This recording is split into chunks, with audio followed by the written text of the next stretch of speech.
اِنَّا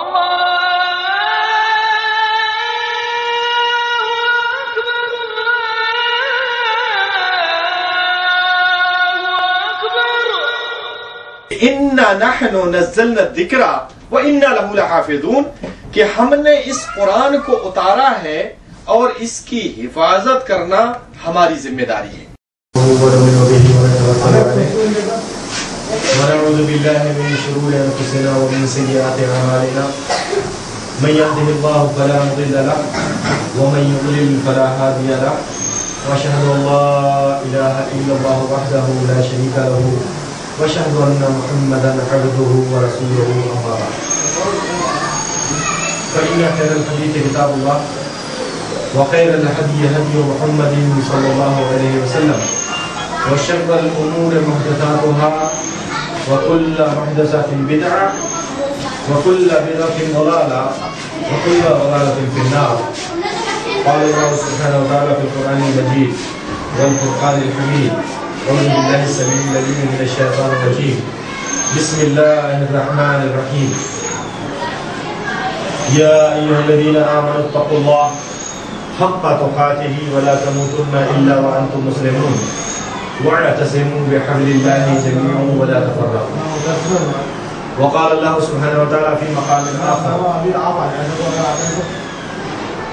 إن هذا القرآن يهدي للتي هي أقوم ويبشر المؤمنين الذين يعملون الصالحات أن لهم أجرا كبيرا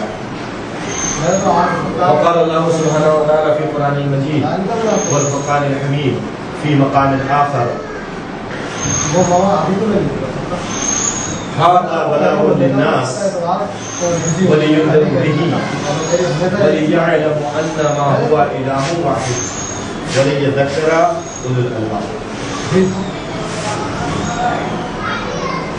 تمام قسم کی حکمتنا کبریائی اور بڑھائی اس اللہ وحدہ لا شریک کے لیے لائق و زیبا ہے جس نے اس دنیا میں وجود بخشا ہماری رشد و ہدایت کے لیے قرآن کریم جیسی کتاب اتاری اور اس کو سمجھانے کے لیے نبی کریم صلی اللہ علیہ وسلم کو اس دنیا میں بھیجا تاکہ ہم اس قرآن کریم کو اچھی طرح سے سمجھ سکیں۔ تو یہ بتا آج آپ نے بتایا آپ کے ہاتھ میں آ گیا ہو یہ بتا 6 اکتوبر 2012 کے اس اسلامی تحقیقی مرکز کے پہلے اجلاس میں ہم آپ سب کا خیر مقدم کرتے ہیں اور خوش آمدید کرتے ہیں۔ آج اس مرکز کا یہ پہلا درس ہے، نور الہدیٰ تحقیقی مرکز کا یہ پہلا درس ہے، کیونکہ جو ترتیب رکھی ہے وہ پہلا درس قرآن کریم کا اور دوسرا درس حدیث نبوی صلی اللہ علیہ وسلم کا رکھا ہے۔ تو آج پہلا درس ہے جو قرآن کریم کے تعلق سے ہے۔ اللہ وحدہ لا شریک سے دعا ہے کہ اللہ وحدہ لا شریک ہمیں حق کہنے، آپ سب کو حق سننے اور ہم سب کو حق پر عمل کرنے کی توفیق عطا فرمائے، آمین والحمدللہ رب العالمین۔ رب اشرح لی صدری ویسر لی امری واحلل عقدۃ من لسانی یفقهوا قولی رب زدنی علما رب زدنی علما رب زدنی علما سبحانك لا علم لنا الا ما علمتنا انك انت العلیم الحکیم۔ ابھی جو میں نے قرآن کی آیت پڑھی، اللہ وحدہ لا شریک نے ارشاد فرمایا ھذا بلاغ للناس، یہ قرآن جو ہے یہ لوگوں کے نام خدا کا پیغام ہے۔ اللہ وحدہ لا شریک کا کیا ہے؟ پیغام ہے۔ کیسا پیغام ہے؟ وَلِيُنذَرُوا بِهِ، تاکہ اس دنیا کے انسانوں کو اس رب العالمین سے ڈرایا جائے، اس کے عذاب سے ڈرایا جائے۔ وَلِيُنذَرُوا بِهِ وَلِيَعْلَمُوا أَنَّمَا هُوَ إِلَٰهٌ وَاحِدٌ، تاکہ دنیا کے لوگ یہ جان لیں کہ اس اللہ کے علاوہ کوئی بھی عبادت کے لائق نہیں۔ وَلِيَذَّكَّرَ أُولُو الْأَلْبَابِ، نصیحت وہی حاصل کرتا ہے جو عقل مند ہے۔ قرآن کریم یہ اللہ وحدہ لا شریک کی آخری کتاب ہے جو اللہ وحدہ لا شریک نے اس انسانیت کو صحیح راستہ دکھانے کے لیے اتارا کہ یہ صحیح راستہ ان کو جنت میں جانے کا صحیح راستہ مل جائے. اس کے لیے اللہ وحدہ لا شریک نے کون سی کتاب اتاری ہے؟ قرآن کریم. یہ آخری کتاب، یہ آخری کتاب کیوں اتاری اللہ وحدہ لا شریک نے؟ اللہ وحدہ لا شریک خود قرآن کریم میں ارشاد فرماتا ہے اِنَّا نَحْنُ نَزَّلْنَا الذِّكْرَ وَإِنَّا لَهُ لَحَافِظُونَ، کہ ہم نے اس قرآن کریم کو اتارا ہے اور اس کی حفاظت کرنا ہماری ذمہ داری ہے. حفاظت کرنا ذمہ داری سے مراد کیا ہے؟ کیونکہ اس سے پہلی جو کتابیں اتری تھی، تورات، انجیل، زبور، یہ جو کتابیں آئیں ان کی حفاظت کی اللہ تعالیٰ نے ذمہ داری نہیں دی. کیوں؟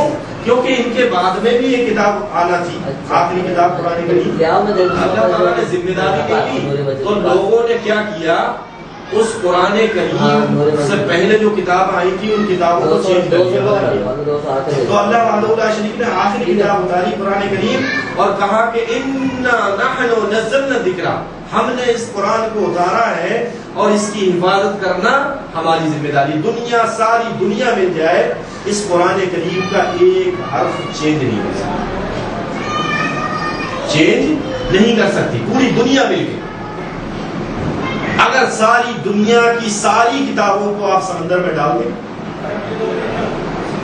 کون سی کتاب بچے گی؟ صرف قرآن کریم بچے گا. کیوں؟ کیونکہ ایک حافظ کھڑا ہوگا پھر سے پوری لکھوا دے. تو جب حفاظت کی اللہ وحدہ لا شریک نے ذمہ داری لی تو اللہ تعالیٰ نے محفوظ بھی کہاں کر دیا؟ انسان کے سینے میں محفوظ کر دیا کہ دنیا سے تم مٹا دو گے، سینے سے کوئی نہیں مٹا دے گا.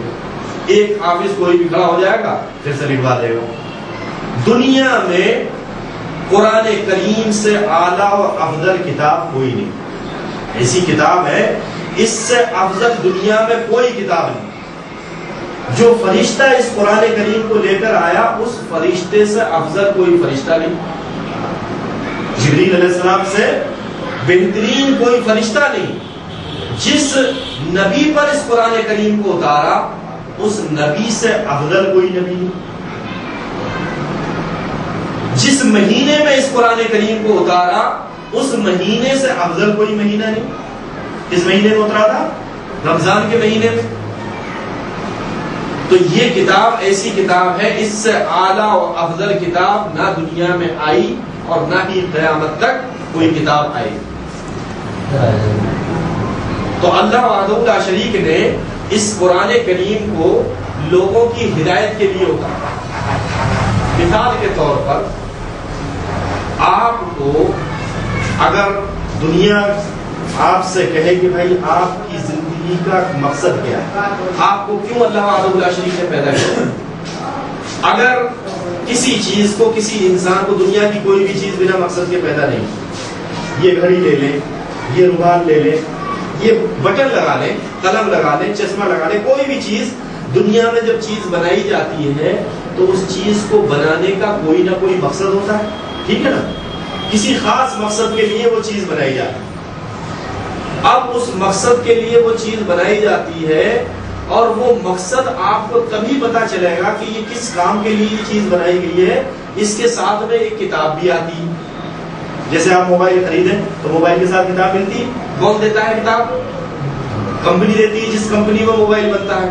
تو اسی طرح سے اگر انسان جب دنیا کی کوئی چیز بنا مقصد کے پیدا نہیں ہوئی تو یہ اتنا بڑا انسان یہ بنا مقصد کے کیسے پیدا ہو جائے گا؟ اس کا بھی دنیا میں پیدا ہونے کا کوئی نہ کوئی مقصد ہوگا. اسی مقصد سے ہی اللہ وحدہ لا شریک نے اس انسان کو پیدا کیا ہوگا. تو جب دنیا کی کوئی بھی چیز بنا مقصد کے پیدا نہیں ہوئی تو پھر یہ انسان اتنا بڑا بنا مقصد کے کیسے پیدا ہو جائے؟ اب اگر ہمیں دنیا کی کسی بھی چیز کے بارے میں معلومات چاہیے، اگر موبائل کے بارے میں معلومات چاہیے تو موبائل کے ساتھ کتاب ملتی ہے، اس وقت بھی معلومات ملے گی کہ اس موبائل کو کس مقصد سے پیدا کیا گیا ہے. اسی طرح سے اگر ہم کو انسان کے بارے میں دیکھنا ہے تو انسان کے بارے میں کہ اس انسان کو اللہ وحدہ لا شریک نے کیوں پیدا کیا ہے تو اس کے بارے میں ہم کو اسی جس نے کہ اس انسان کو پیدا کیا ہے اسی نے اس کے ساتھ کتاب بھی اتاری. جیسے موبائل کی کمپنی نے موبائل کے ساتھ ایک کتاب اتاری